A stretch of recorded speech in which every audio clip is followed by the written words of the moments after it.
Hello বন্ধুরা, আজকে আমরা ব্রেকফাস্ট করে চলে যাব চা বাগানে, বিশেষ করে চায়ের শ্রমিকদের ব্যাপারে জানার জন্য। আজকের ভিডিও খুবই মজাদার হতে চলেছে।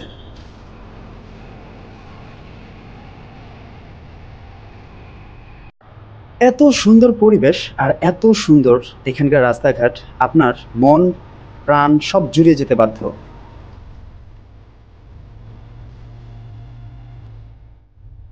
Welcome to Sylhet. আজকে আমরা সিলেটের সৌন্দর্যের অন্ধকারে আমরা কি খুঁজে পাই, আজকে আমরা সেটাই দেখতে চলেছি এবং এইখানকার মানুষ সম্পর্কেও আজকে আমরা ছোট একটা ডকুমেন্টারি করতে যাচ্ছি। আশা করি আপনারা আমার সাথেই থাকবেন। আমার ছেলেও তো আমি এসএসসি পরীক্ষা দিয়েছি, এর ফেল মারছে। এই অভাবে পাচ্ছি না। তখন তো টাচ মোবাইলে আসতো, এবার গাইড বোর্ড কিনতো, এগুলো পাচ্ছি না পারার জন্য তারা বাদ দিয়েছে। মানে আপনি বই কিনতে পারতেছেন, এই জন্য পড়ানো বাদ দিচ্ছেন। আপনি ইনকাম করেন কত ডেলি? এই তো 180 টাকা। 180 টাকা। চা বাগানে কাজ। চা বাগান। আপনি একটু খেয়াল করলেই বুঝতে পারবেন এদের প্রত্যেকের শরীরেই পুষ্টিহীনতায় ভুগছে।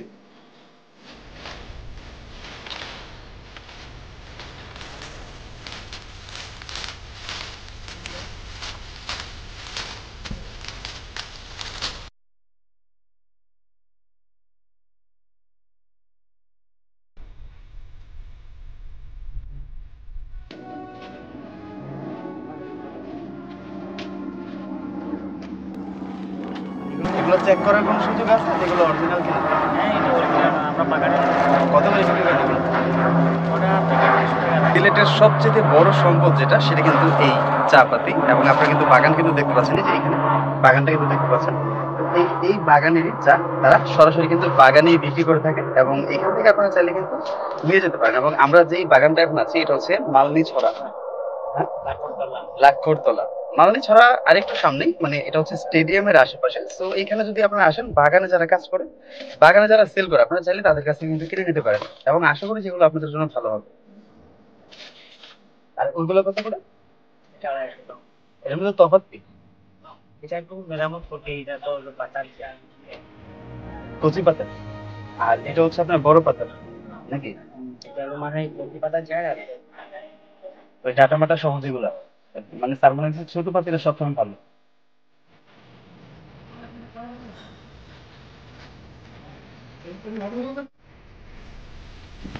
সকাল ৯টা থেকে বিকেল ৫টা পর্যন্ত এখানে এই নারীরা এবং পুরুষরা উভয়ই প্রচুর পরিশ্রম করে এবং এর বিনিময়ে তারা কত টাকা পারিশ্রমিক পায় সেটা কি আপনি জানেন?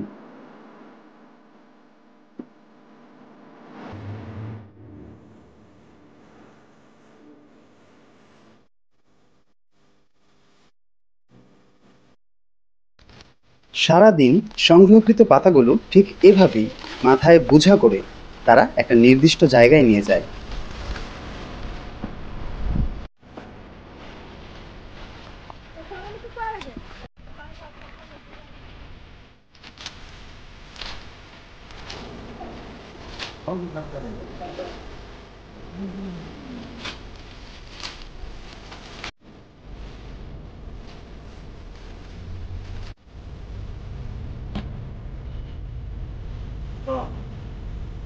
স্ক্রিনে যেমন দেখতে পাচ্ছেন, এইভাবে প্রতিদিন তাদের এই সংগ্রহকৃত পাতাগুলি পরিমাপ করা হয় এবং এটার উপর ডিপেন্ড করেই তাদের স্যালারি হয় এবং এই ক্ষেত্রে তারা সর্বোচ্চ ১৭০ টাকা ইনকাম করতে পারে।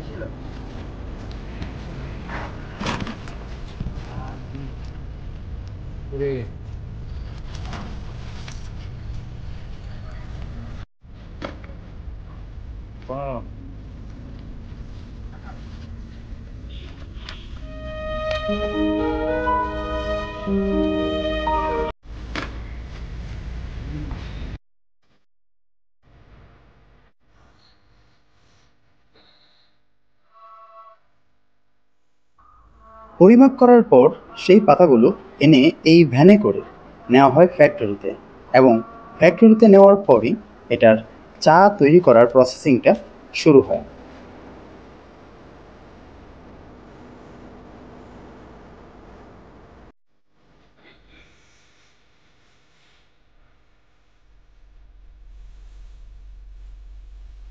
হ্যাঁ, এটা ঠিক। এবার আমরা রওনা দিয়েছি চা শ্রমিকদের গ্রামে, যেখানে ওনারা বাস করেন।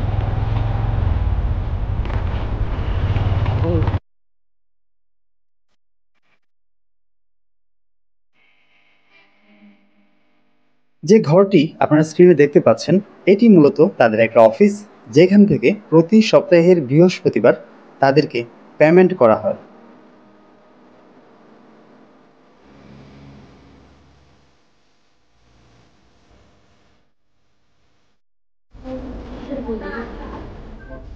এখানে যারা আছেন তারা সবাই চা শ্রমিক এবং এখানে তাদের স্যালারি নিতে এসেছেন, কারণ আজকে বৃহস্পতিবার।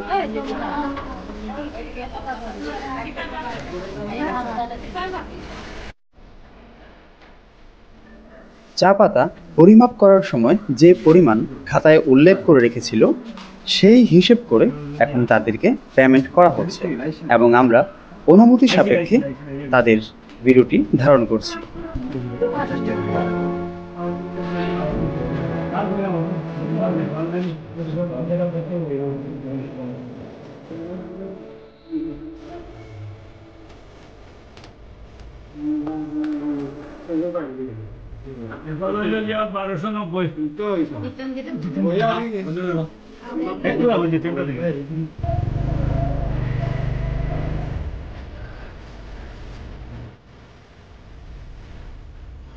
এই গ্রামের শিশুদের জন্য এটি একমাত্র বিদ্যালয়, যেখানে বেসরকারিভাবে 2জন শিক্ষক এই বাচ্চাদেরকে পড়ান এবং সেটাও অনিয়মিত।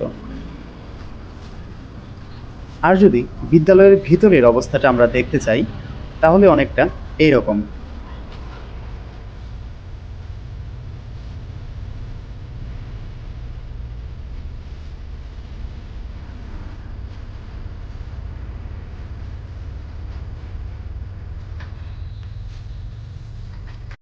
হ্যাঁ, কি খেলতেছ? দেখি হাতে কি আছে হাতে।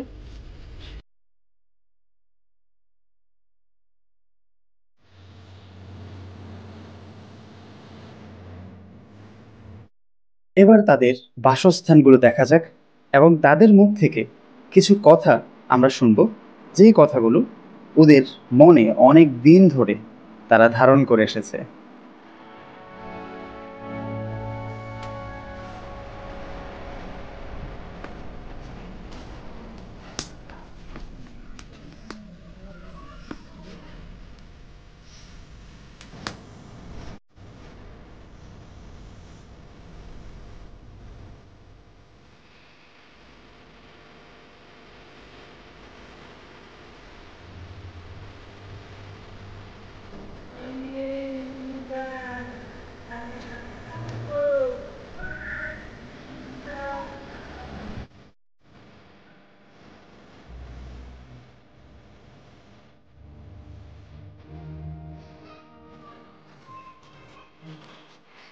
তাদের গ্রামের 80% বাড়ি এখনো মাটির তৈরি। এই 2025 সালে এসেও এটা হয়তোবা অনেকেই বিশ্বাস করবে না যে তারা সত্যিকার অর্থেই অভাবের তাড়নায় তারা তাদের ঘর তৈরি করতে পারছে না।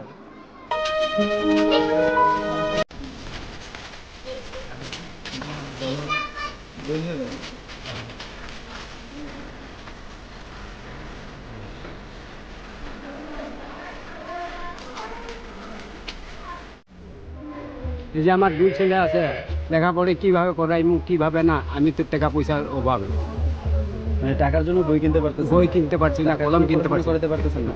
টাকার জন্য পড়াশোনা করতে হবে। আপনি কি কাজ করেন? বাগানের সর্দার। বাগানের সর্দার। সর্দার আপনি দৈনিক কত ইনকাম করেন? দৈনিক 190 টাকা। 190 টাকা। 190 টাকা। আপনার ছেলে মেয়ে আছে? আছে। কজন আছে? ছেলে 3টা। পড়াশোনা করেন? লেখাপড়া করে। কোন ক্লাস পর্যন্ত পড়তেছেন? 9 আর 7। আর আরেকজন? আরেকজন লেখাপড়া করে বাদ দিয়ে দিয়েছি, কারণ না মন বয় না এগুলো, পড়াশোনার মন মন বয় না।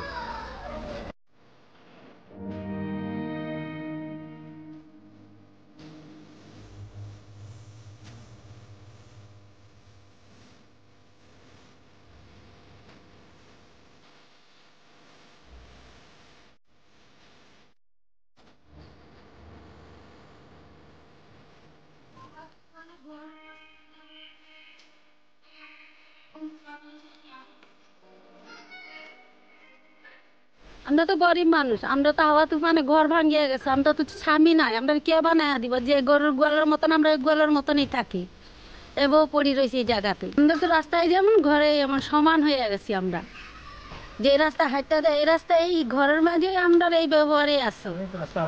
এই যে আমরা যে যাই যে ঘরের মাঝে থাকি, এই ঘরের মাঝে আরো যেমন পেট, এই এলাকা নিয়ে আমরা থাকি। আর কি করুন, গরিব মানুষ, আমার কে চাইব? আর চাওয়ার মতন তার কেউ নাই। স্বামী থাকলে না একটা কুড়ের ঘর বানাইতো, স্বামীও তো থাকার নার মতন নাই। আপনার ঘর নাই? আপনার ঘর আছে, ওই যে হিল পাথর ভাঙছে এমনি রয়েছে, এবো পড়ে রয়েছে। আমাদের রাস্তাঘাট ভালো না, নম্বর জঙ্গল যাক, মানুষ কাজ করতে পারে না।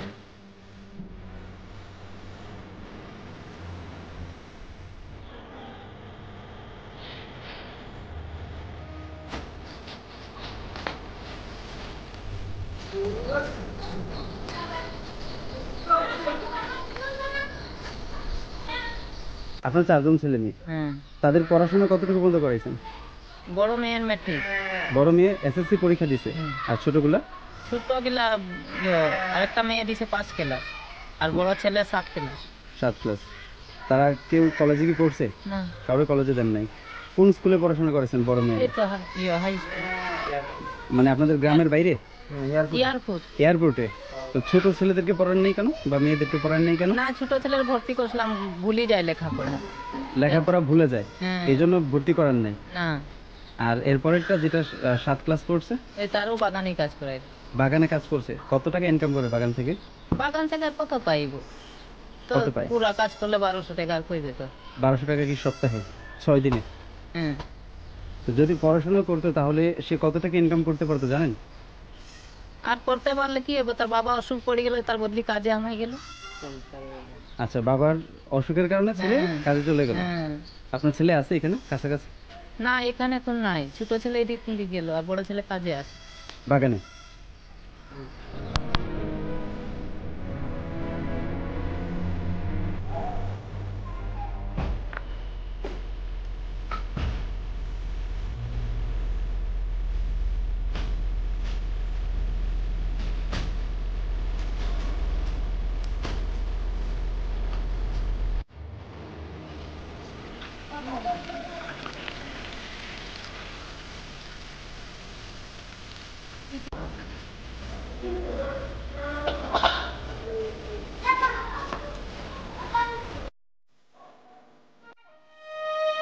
একজন মশলা বিক্রেতা, একজন পান সুপারি বিক্রেতা, 2 জন সবজি বিক্রেতা এবং একজন মৎস্য বিক্রেতা নিয়ে তাদের এই বাজার। 100 টাকা কি কেজি? কেজি না, তাহলে কেজি 200 টাকা কেজি।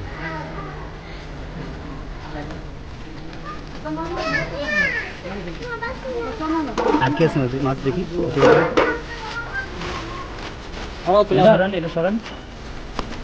এগুলো 200 টাকা কেজি? 200 টাকা কেজি। একজনই বিক্রি করে এখানে মাছ, না আরো আছে? আরো জন আছে। আরেকজন? পড়াশোনা করছেন আপনি? কোন ক্লাস পর্যন্ত? 9 পর্যন্ত। এরপর কেন পড়েন নাই? তো তার অভাবের কারণে বাগানের কাম করে মা বাবা, বাগানে কাজ করার জন্য তো আর টাকা পয়সার দিকে অনেক অভাব, তার জন্য পড়ালেখা করতে পারিনি। ভাই বোন কজন আপনারা? আমি একাই। যেমন ধরেন স্কুলে যে বাচ্চারা যাইব, স্কুলে যাওয়ার জন্য অনেক মানে অনেকে আছে টাকা পয়সার জন্য লেখাপড়া করতে পারে না। চিকিৎসার দিক থেকে আমাদের অনেক মানে ভোগান্তির মাঝে পড়তে হয়। চিকিৎসার দিকে যেমন ধরে একজন অসুস্থ করলো, ওই জন্য ডাক্তার নাই, সে আশেপাশে কোনো মেডিকেল নাই। এই টাকায় কি আমরা লেখাপড়া শিখামু, না পেটে ভাত দিমু, না আপনার যে খাইছে আপনারে নেই আমরা দিমু? ওই যে দেখবে তোমার পাখির কোনগুলা কাটি দিব।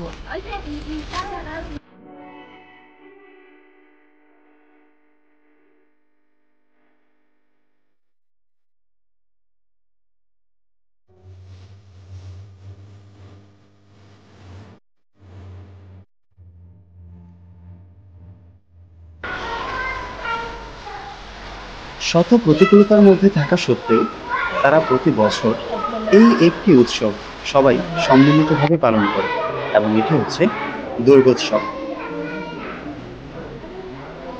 এবং তাদের এই একটি মন্দির, তাদের ভাষ্যমতে তারা টাকার জন্য এই মন্দিরটি এখনো কমপ্লিট করতে পারছে না।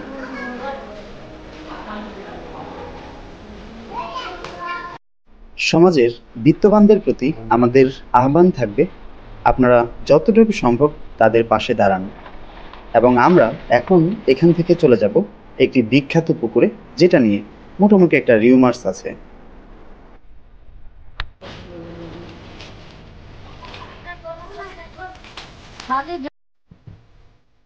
আমরা সিলেটে আসার পর লোকমুখে আমরা শুনেছি যে এখানে একটা পুকুরের পানিতে আগুন ধরে।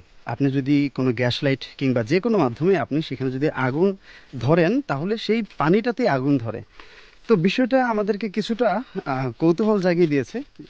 দ্যাটস ওয়াই আমরা এখন রওনা দিয়েছি যে সেই পুকুরে আমরা যাব এবং সেই পুকুরের পানিতে আসলেই কি আগুন ধরে কিনা সেটা আমরা দেখব, এবং সেই আগুন ধরার পিছনে কি কারণ থাকতে পারে আমরা সেটাও একটু খুঁটিনাটি দেখব। আমরা সেই পুকুরটায় যাওয়ার পথে অ্যাকচুয়ালি আমরা বাইক ব্যবহার করতে পারছি না, বা কোনো রিক্সা কিংবা ইজি বাইক এখানে কোনো কিছুই নেই। তো এখানে পায়ে হেঁটে পথ পাড়ি দিতে হচ্ছে, কারণ এখানে দুই সাইড থেকে পাহাড় কেটে এখানে একটা রাস্তা বানানো হয়েছে। আপনি এই যে পাহাড় দেখতে পাচ্ছি এবং এখানেও আমরা পাহাড় দেখতে পাচ্ছি। তো এই পাহাড়ের মাঝখান দিয়ে একটা পথ চলে গেছে এবং দুইটা পাহাড় কেটে এখানে একটা রাস্তা তৈরি করা হয়েছে। তো এই পথ দিয়ে কোনোভাবেই বাইক আনার মতো সুযোগ ছিল না, কিংবা আমরা অন্য কোনো যানবাহন এখানে আসলে ইউজ হয় না, যে কারণে এখানে আমাদের পায়ে হেঁটে যেতে হচ্ছে। এখন দেখার বিষয় হচ্ছে সেখানে যাওয়ার পর আমরা আসলে কতটুকু স্যাটিসফাইড হতে পারি এবং সেই কথাটা আসলে কতটুকু সত্য। আমরা এখন এমন একটা পুকুরে আছি যে পুকুরের পানিতে আগুন ধরে, এবং আমাদের পিছনে যদি আপনি দেখেন, এই সেই পুকুর, যে পুকুরটা এখানকার স্থানীয় মানুষের বক্তব্যে যতটুকু জানলাম যে এই পুকুরটা একটা গায়েবী পুকুর এবং এই পুকুরের পানিতে আগুন ধরে, এবং আমরা সেটা কিন্তু নিজেরাও পরীক্ষা করে দেখলাম।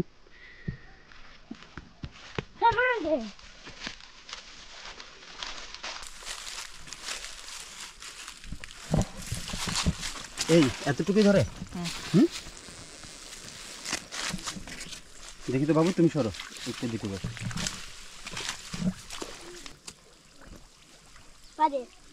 এইখানে একটু দাও, এখানে ধরো।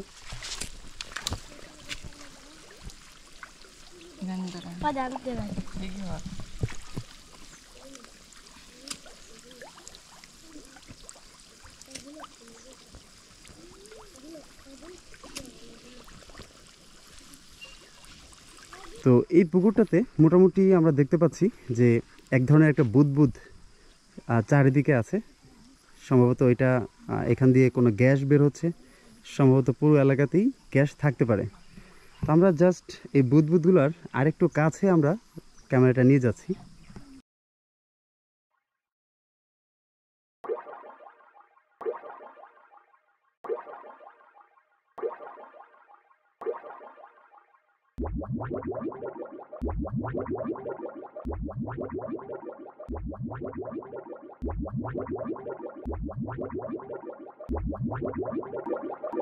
তো আমরা এখানে যে পুকুরে আসছিলাম, আমরা কিন্তু মোটামুটি দেখেছি যে এই পুকুরে আমরা কিন্তু নিজেরাও আগুন জ্বালিয়ে দেখেছি, এবং এটার পিছনে মূল কারণটা হচ্ছে আমরা জানি সিলেটে কিন্তু একটা গ্যাস ক্ষেত্র আছে, এটা একটা গ্যাস ফিল্ড। সো ওই গ্যাসগুলো এখানে কোনো না কোনোভাবে এই পুকুরের নিচ থেকে এটা লিক হচ্ছে, এবং ওই গ্যাসগুলো এটা বুদবুদ আকারে কিন্তু বের হয়ে আসছে, এবং ওইটাতেই মূলত আগুনটা ধরছে। যখন কেউ ঠিক ওই বুদবুদের জায়গাটাতে গিয়ে কেউ আগুন ধরছে, তখন সেখানে এটা একটা দাও দাও করে একটা আগুন ধরার মতো একটা অ্যাক্টিভিটি আমরা দেখতে পাচ্ছি। তো এখানে আসলে গায়েবী কোনো কিছুর কোনো ব্যাপার নাই। আমি যতটুকু দেখলাম এটা শুধুমাত্র একটা গ্যাসেরই একটা এখানে অ্যাক্টিভিটি আছে, যার কারণে এটাতে আগুনটা ধরছে এখন। আমাদের ভিডিওটি যদি নতুন দেখে থাকেন অবশ্যই সাবস্ক্রাইব করে দেবেন, লাইক কমেন্ট অবশ্যই করবেন। দেখা হচ্ছে পরবর্তী ভিডিওতে।